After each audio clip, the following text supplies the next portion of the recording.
dipersembahkan oleh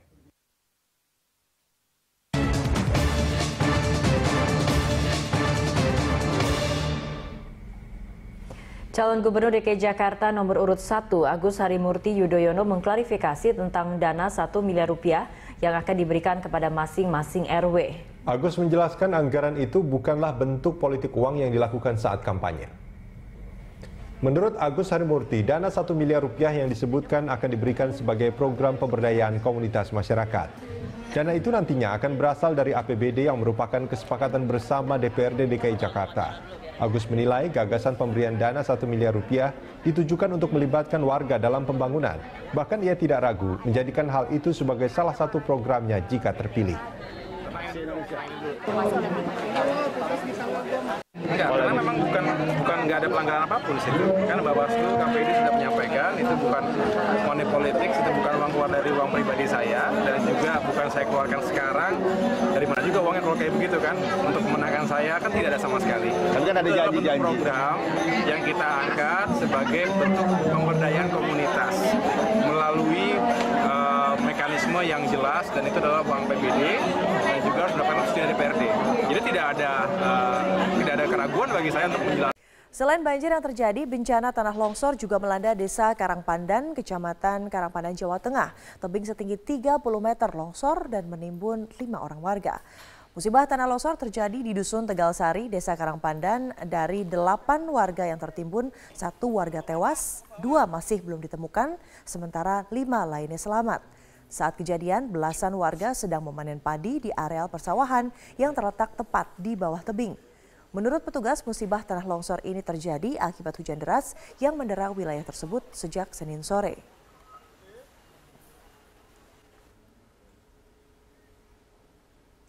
Hujan deras yang terjadi Senin sore hingga malam hari juga menyebabkan terjadinya bencana tanah longsor di sejumlah titik di kawasan perbukitan Prambanan, Sleman, daerah istimewa Yogyakarta. Warga bersama relawan dan TNI serta Polri melakukan pembersihan material longsor. Tercatat 11 titik longsor mengenai rumah warga dan 7 titik longsor menutup akses jalan desa dan jalan kabupaten, serta sejumlah tiang listrik juga ikut roboh. Longsor besar juga terjadi di ruas Jalan Nasional Trenggalek Ponorogo di Kabupaten Trenggalek, Jawa Timur. Akibat tanah longsor, akses dari Kabupaten Trenggalek menuju Ponorogo, Jawa Tengah maupun Jakarta terputus total sejak 2 hari terakhir. Untuk sementara, akses kendaraan roda 4 dialihkan melalui Kabupaten Kediri maupun Kabupaten Pacitan dengan jarak tempuh yang lebih jauh.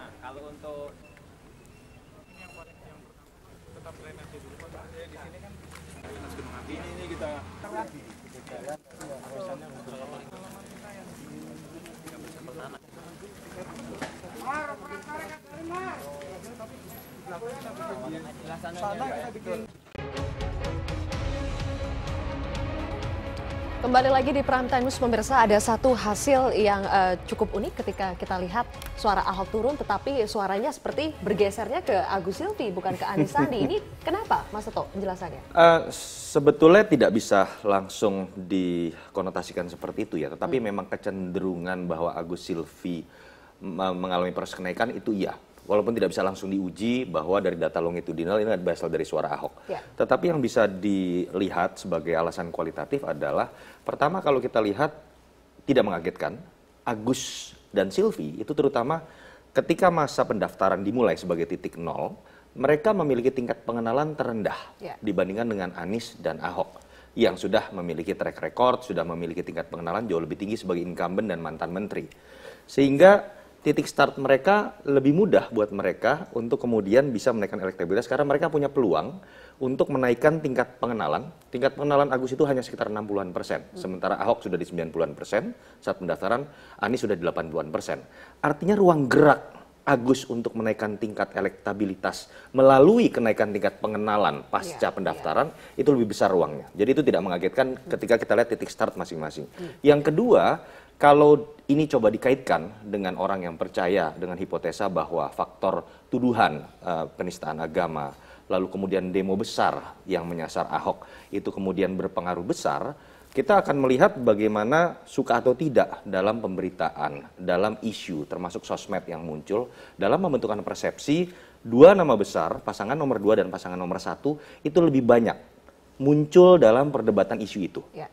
Sehingga ketika kemudian pemilih yang katakanlah menjadi bagian dari antitesa incumbent atau antitesa dari Ahok melihat situasi seperti itu, mereka kecenderungan akan lebih mudah melakukan proses blocking kepada Agus, bukan kepada Anies yang dalam pemberitaan besar terkait dengan tuduhan penistaan agama, terkait dengan demo besar, itu berada dalam posisi yang lebih netral. Itu yang menyebabkan seakan-akan kecenderungan dari pemberitaan, bisa dilihat di media monitoring, ini seakan-akan memang sudah jadi pertarungan besar antara dua kubu, antara Ahok dengan Agus. Kalau kita lihat tema besarnya adalah demo besar dengan tuduhan penistaan agama. Itu yang mungkin menyebabkan Agus akhirnya secara elektoral lebih menikmati suara-suara dari pemilih yang memang sudah memposisikan dirinya menjadi antitesa dari incumbent. Kalau kita lihat alasan memilih ini, alasan memilih Agus karena tegas 23,1%, diikuti ganteng, berwibawa, kemudian seagama, anak SBY. Padahal alasan tidak memilihnya ini belum berpengalaman 20,3%. Iya, itu bagian dari bagaimana kita menjelaskan bagaimana preferensi pemilih hanya dari satu kategori saja, yaitu bagaimana orang melihat ini pertarungan personal branding. Kalau dalam konteks pertarungan personal branding, betul. Pemilih ketika melihat calon yang latar belakangnya tentara biasanya mengindikasikan dia tegas. Kemudian kedua, atribut yang lebih personal sifatnya dikatakan di situ ganteng. Berbeda dengan Ahok ketika ditanyakan bagaimana alasan utama sebagai pemilih, kerja nyata nomor 1. Itu berkorelasi linear dengan tingkat kepuasan publik mencapai 63,3%. Yang kedua tegas, sesuatu yang lebih personal. Terhadap Anies ramah, baik, intelektual misalnya. Tetapi harus kita ingat bahwa ini bukan sekedar pertarungan personal branding. Pertarungan pilkada juga memiliki variabel lain, diantaranya adalah bagaimana pertarungan isu yang melingkupi pertarungan personal branding di antara kandidat. Dan suka atau tidak, faktor tadi ketika orang bertanya bagaimana efek dari demo besar, bagaimana efek dari kasus hukum yang sedang menimpa Ahok, bagaimana kemudian orang melihat konstelasi politik yang ada di atasnya, nama besar SBY muncul, nama besar Mega, Prabowo dan Jokowi muncul, disitulah kemudian menjadi menarik. Kenapa seakan-akan pertarungan selama sebulan terakhir itu lebih berpusat pada dua nama, Ahok dengan Agus, dikarenakan isu terbesar terkait dengan penistaan agama, tuduhan penistaan agama dan demo besar tadi memang mengerucut kepada dua nama itu. Mengerucut pada nama-nama itu ya. Inilah headline news pukul 9 waktu Indonesia Barat. Pemirsa, kecelakaan lalu lintas terjadi di Jalan Lintas Sumatera jalur Medan menuju Aceh antara sebuah mobil pickup yang membawa pekerja PLN dan sebuah minibus. Akibatnya 1 orang tewas dan 7 lainnya luka-luka. Peristiwa berawal saat mobil pickup membawa 8 orang pekerja kontrak pemasangan tiang PLN yang melaju dengan kecepatan tinggi dari arah Medan menuju Pangkalan Berandan. Namun naas saat hendak melewati truk di Jalan Lintas Sumatera, Desa Air Hitam, tiba-tiba mobil oleng hilang kendali kemudian menabrak mobil minibus yang datang dari arah berlawanan hingga kedua mobil terbalik. Polisi lalu lintas yang turun ke lokasi kejadian bersama warga mengevakuasi semua korban ke RSUD Tanjung Pura. Seorang penumpang pickup tewas saat dalam perjalanan menuju rumah sakit. Sedangkan 7 pekerja kontrak PLN lainnya mengalami luka-luka.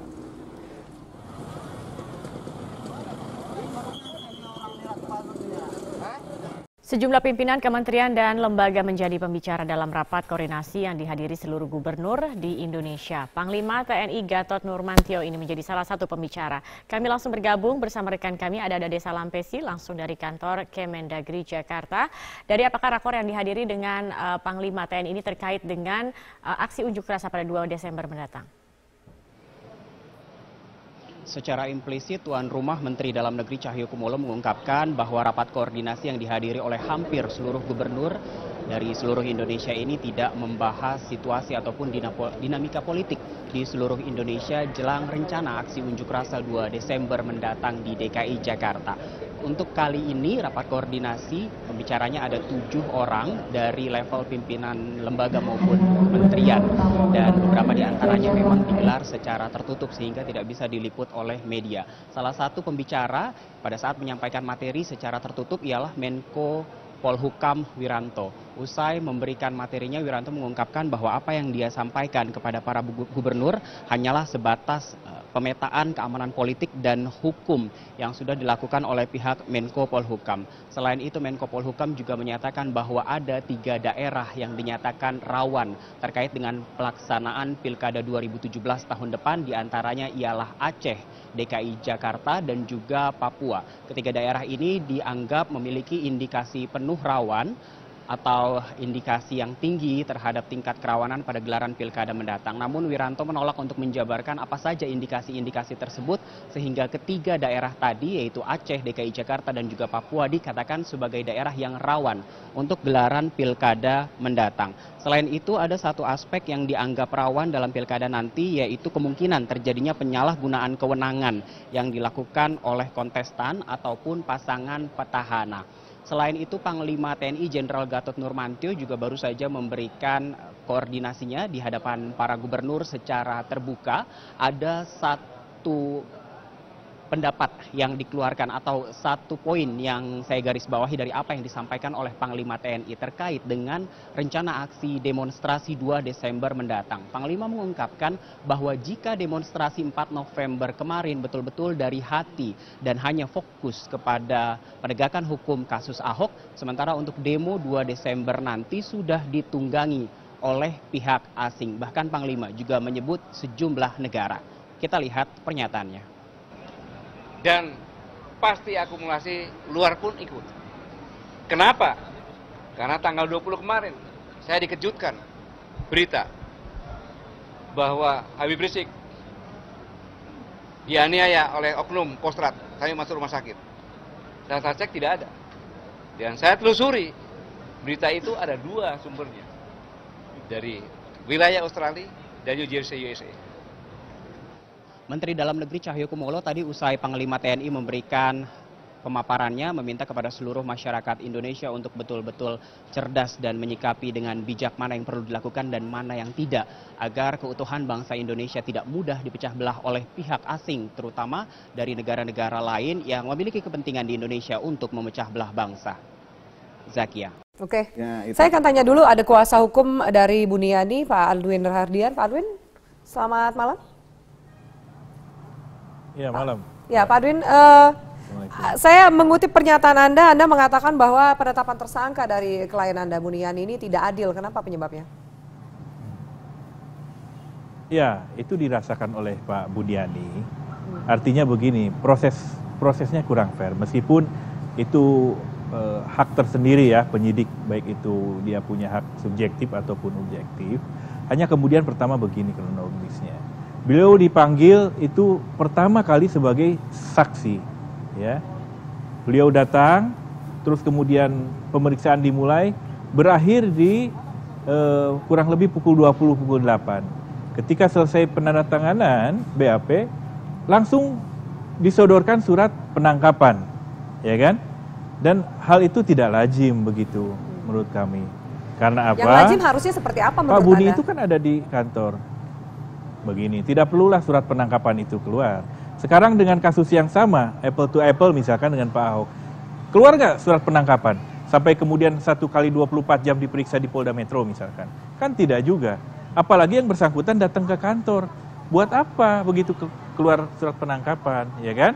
Tapi lagi-lagi itu ya hak penyidik, kita hargai. Tapi kemudian itu disesalkan oleh klien kami, Pak Buniani, bahwa ini tidak equal. Ya. Kalau tidak adil, Anda ada rencana untuk pra-peradilan digelar, status tersangka klien Anda, Pak Aldwin? Ya, kita nanti akan kaji secara bersama, tapi tentunya akan seperti itu. Karena apa? Pertama, ini tidak digelar secara terbuka. Ya, gelar perkaranya harusnya terbuka seperti apa yang terjadi pada kasus Pak Ahok. Terbuka di sini bahwa satu sama lain menyodorkan para saksi ahli. Ya, apalagi yang dituduhkan ini Undang-Undang ITE pasal 28 ayat 2. Ya, di mana sangat multi interpretasi. Apalagi yang dipersoalkan kan sudah bukan video lagi. Video itu sudah tuntas dan pemeriksaan forensik Barreskrim tidak ada persoalan. Tidak ada yang mau kata-katik itu video itu. Tapi itu kan yang utama karena pertama kali sumbernya adalah Pemprov DKI. Yang kedua, ya, yang dipersoalkan itu adalah caption. Ya, caption, intisari dan pendapat pribadi Pak Buni. Semua orang melakukan hal yang sama. Pak Buni mengupload ulang itu tanggal 6 Oktober. Ya, dia mengupload ulang dari media NKRI, ditambahkan caption di bawahnya. Ya.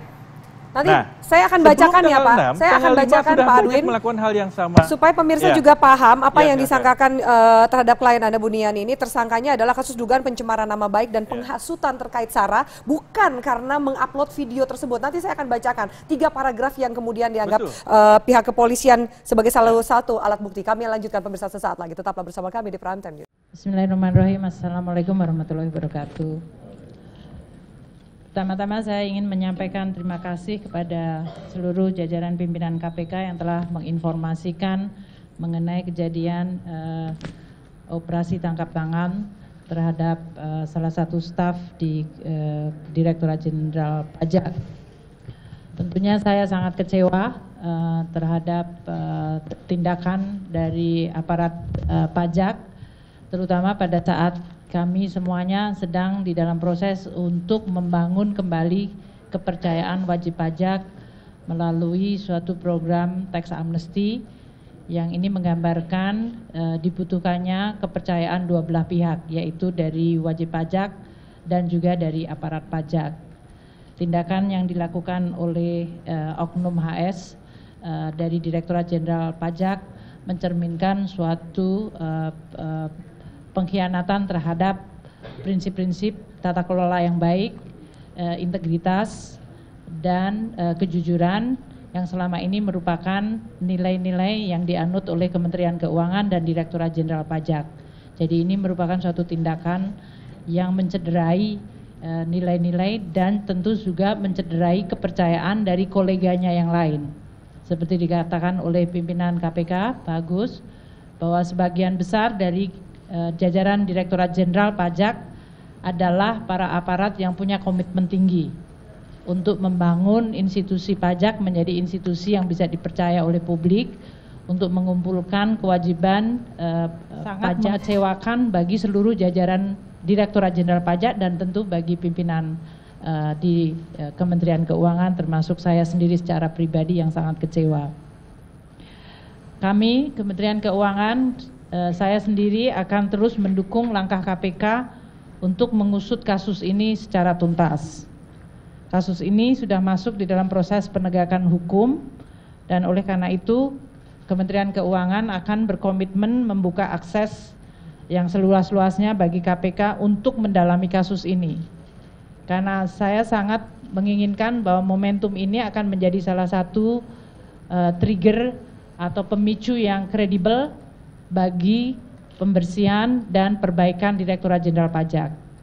Kalau kami selama ini berkomunikasi bahwa melalui tax amnesty dan reformasi kami ingin membangun kepercayaan publik, maka kami menganggap bahwa hikmah dari OTT ini adalah suatu upaya yang jauh lebih sistematis dan kredibel untuk membangun Direktorat Jenderal Pajak yang bersih dari korupsi dan memiliki nilai integritas yang baik. Kami juga akan bekerja sama dengan KPK untuk mengintensifkan berbagai upaya pencegahan korupsi dan memperbaiki sistem tidak hanya di Direktorat Jenderal Pajak, tadi di Kementerian Keuangan keseluruhan. Kami menganggap bahwa Kementerian Keuangan merupakan lembaga yang sangat penting, sangat strategis yang memiliki amanah untuk mengelola keuangan negara secara bersih dan kredibel. Dan itu tidak mungkin dilakukan secara sendiri tanpa ada bantuan dan dukungan dari institusi yang kredibel seperti KPK.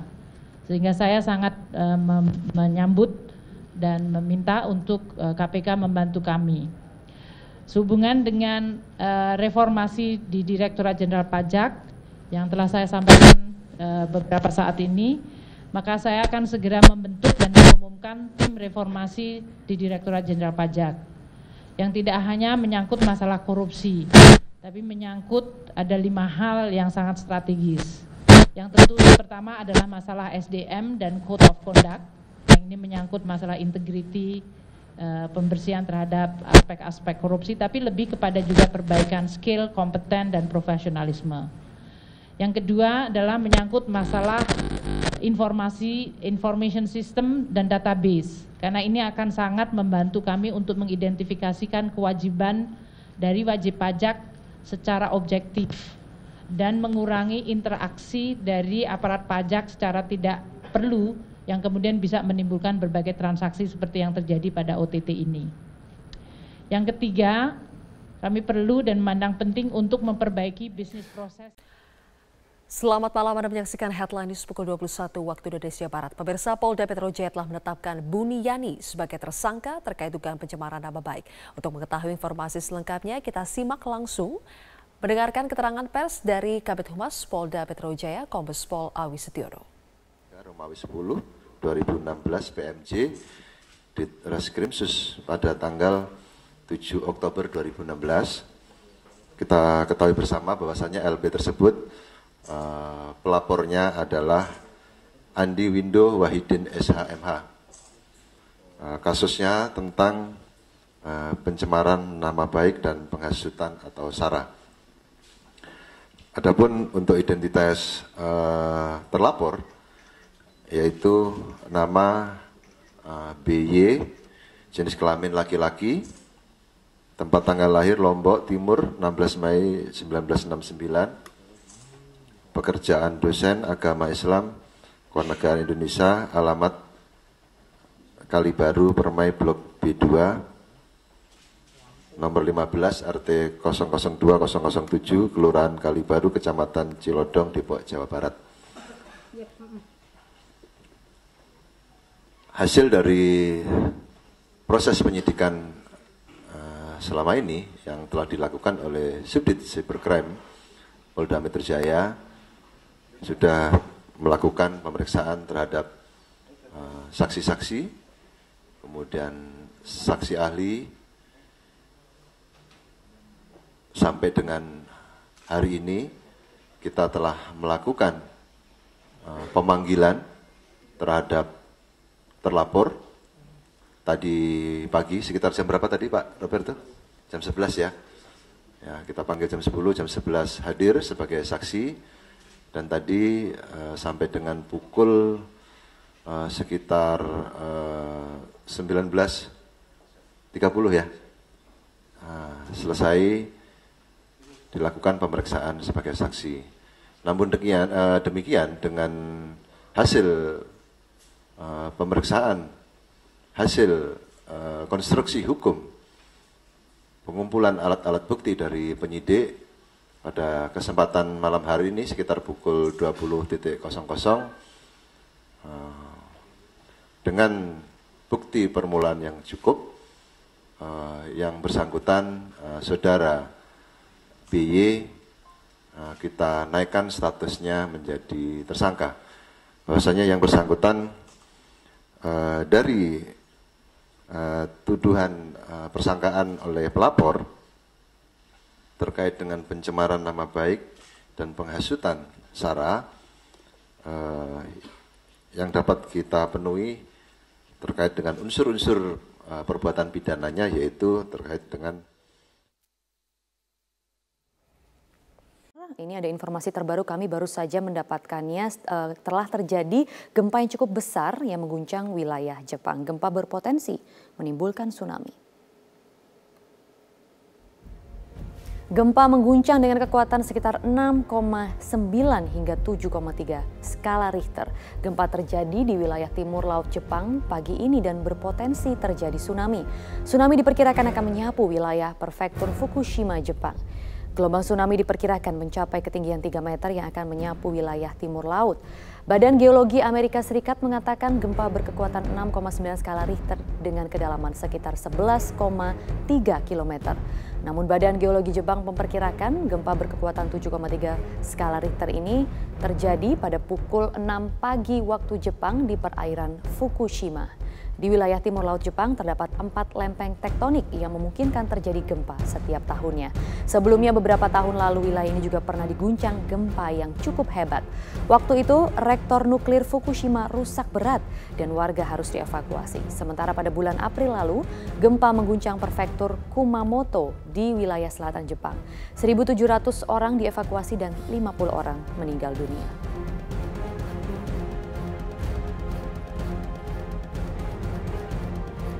Dan pemirsa, ini adalah gambar yang kami dapatkan dari stasiun televisi NHK Dan ini memperlihatkan pantai Fukushima yang sedang menunggu detik-detik terjadinya tsunami.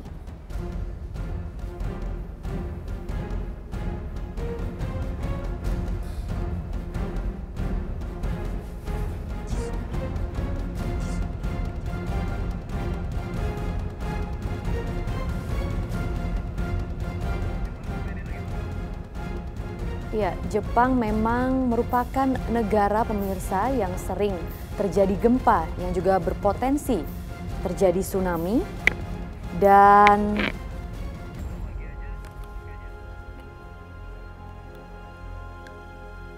saat ini pantai Fukushima juga menurut Badan Geologi setempat sedang menunggu detik-detik tsunami di sana. Dan pemirsa, gempa dengan kekuatan sekitar 6,9 hingga 7,3 pada skala Richter ini mengguncang wilayah Jepang pada sekitar pukul 6 waktu setempat. Gempa terjadi di wilayah timur laut Jepang pagi ini dan berpotensi terjadi tsunami.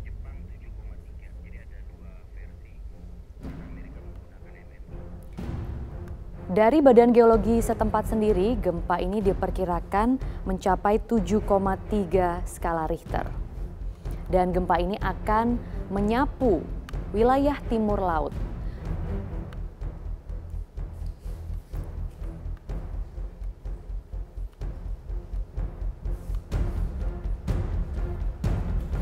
Dan pemirsa, di wilayah timur laut Jepang terdapat 4 lempeng tektonik yang memungkinkan terjadi gempa setiap tahunnya. Sebelumnya beberapa tahun lalu wilayah ini juga pernah diguncang gempa yang hebat.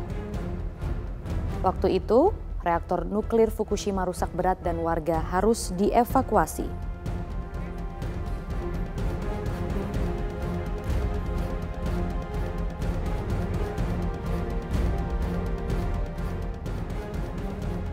Oke.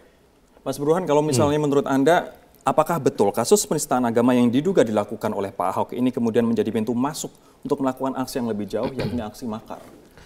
Begini, kalau kita lihat ya sinyalemen yang terjadi mengikuti kasus Al-Maidah 51 itu terlalu kecil kalau sasarannya hanya Pak Ahok. Jadi kalau saya lihat memang ada 2 indikasi. Indikasi pertama, Ahok semata-mata menjadi semacam sasaran antara untuk tujuan akhir yang bukan berhenti pada Ahok saja. Mengapa demikian? Kalau Ahok saja yang menjadi sasaran itu terlalu, tanda kutip, terlalu kecil. Terutama buat mereka yang punya motivasi politik di luar dari itu. Nah, apa alasannya? Alasannya simple. Jokowi menjelang 2 tahun pemerintahan, kita survei bulan Agustus 2016, itu di tingkat massa, itu tingkat kepuasannya mencapai 68%. Jadi tidak bisa dilepaskan dari konsolidasi kekuasaan Jokowi yang relatif sudah mature gitu ya di tingkat massa, dan saat yang sama itu dibarengi dengan konsolidasi di tingkat elit. Ada 69 kursi kekuatan Jokowi di DPR. Nah, yang menarik buat saya adalah ketika lapisan elit dan massa sudah berada di belakang pemerintahan nasional, kemudian ada pintu masuk melalui oposisi jalanan. Nah, pintu masuknya memang melalui kasus Ahok. Mengapa demikian? Karena kalau sudah bicara faktor primordial, itu rasionalitas berhenti. Dan kebetulan memang harus diakui, pernyataan Ahok itu politically incorrect gitu loh. Karena dia sudah masuk pada wilayah Ahok yang diyakini oleh sebagian orang. Gimana? Kenapa kemudian yang disasar Ahok tapi tujuannya jauh lebih dari itu? Siapa yang kemudian ini nggak bisa dilepaskan dari 2019. Kalau misalnya Jokowi terlalu kuat di tingkat massa dan di tingkat elit, sulit untuk bisa menyaingi Jokowi di 2019. Jadi ada 2 tujuan utamanya.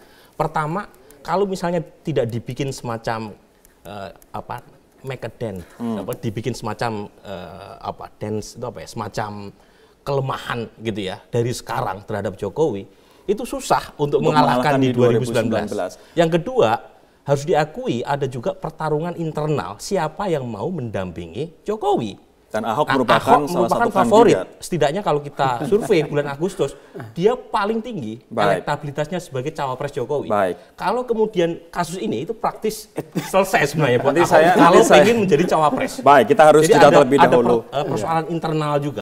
Hingga sore ini proses pencarian 15 nelayan KM Mulia Jati masih berlangsung, dan untuk mengetahui perkembangan terbaru proses pencarian, rekan Ferry Prihardi akan menyampaikan laporan selengkapnya langsung dari Tuban, Jawa Timur.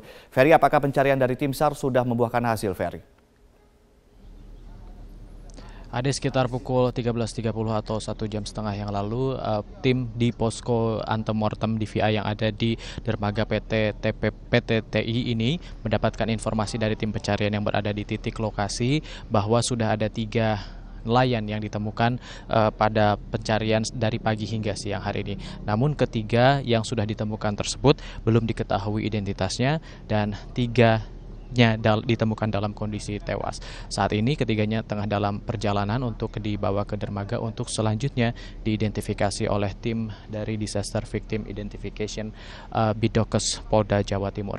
Nanti 3 yang sudah ditemukan tersebut akan dibawa untuk selanjutnya diidentifikasi di RSUD Tuban, dan proses identifikasi dengan menginput atau memasukkan seluruh informasi yang berasal dari seluruh pihak, baik itu dari pihak pemilik kapal, pihak keluarga, dan juga pihak kepolisian, masih terus dilakukan hingga saat ini.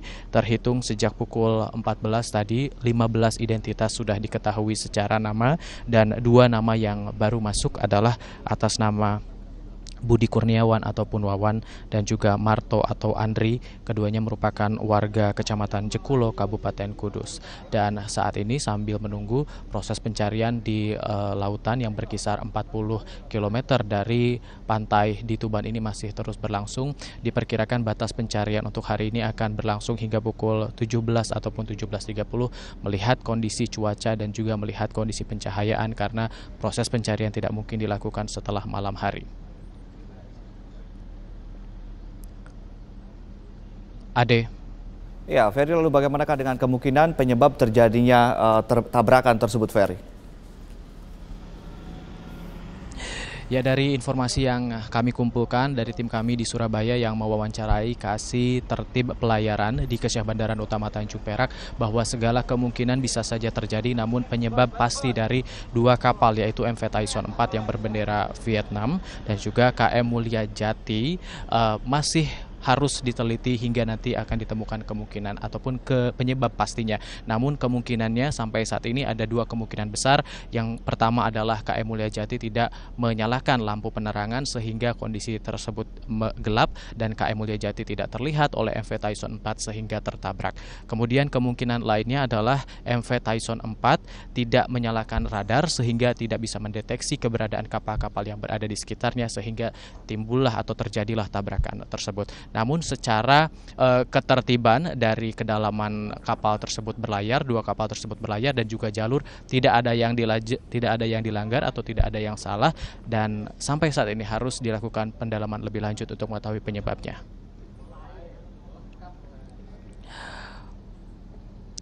Untuk sementara kembali ke studio Ade. Baik, terima kasih Ferry Prihardi melaporkan langsung dari Tuban, Jawa Timur, dan selamat kembali bertugas. Selamat siang pemirsa, inilah Headline News pukul 14 waktu Indonesia Barat. 15 nelayan dinyatakan hilang akibat kapal berbendera Thailand dan kapal nelayan tabrakan di perairan Tuban, Jawa Timur. Berdasarkan informasi petugas Pelabuhan Brondong Lamongan, tabrakan terjadi pada pukul 4 dini hari tadi saat kapal berbendera Thailand KM Tyson sempat membawa tapioka dari Thailand tujuan Surabaya bertabrakan dengan KM Mulia Sejati. Dan untuk mengetahui bagaimana upaya pencarian 15 nelayan yang hilang, saat ini kita sudah terhubung dengan Pak Misngadi, Syah Bandar Pelabuhan Brondong, Lamongan, Jawa Timur. Selamat siang, Pak. Selamat siang. Ya, bagaimanakah upaya atau bagaimanakah kronologis peristiwa ini, Pak? Siap. Kronologi kejadian ini tadi pagi sekitar pukul 4 pagi. Itu kapal nelayan Mulia Sejati ditabrak MV Tyson 4. Ya. Di posisi kurang lebih 17 mil dari Pelabuhan Brondong gitu, Pak. Ya. Bagaimanakah upaya pencarian saat ini, Pak? Untuk posisi sekarang sudah dalam tahap evakuasi terhadap 12 orang yang selamat. Untuk yang 15 masih belum diketahui nasibnya. Jadi ini yang 12 untuk dievakuasi ke Pelabuhan Lamongan Sorbes untuk mendapatkan pertolongan lebih lanjut gitu Pak. Jadi masih 15 orang masih dicari ya Pak Misngadi ya? Siap, ini Basarnas beserta tim lainnya menyisir para korban tersebut untuk mencari keberadaan mereka gitu Pak. Baik, Pak Misngadi, dari 15 orang yang masih dicari, apakah warga negara mereka semua warga negara Indonesia Pak? Oh, yang dicari ini warga negara kita Pak. Ini baik. Nelayan dari Juwana, Jawa Tengah gitu Pak. Ya. Baik, terima kasih Pak Misngadi telah memberikan informasi kepada kami.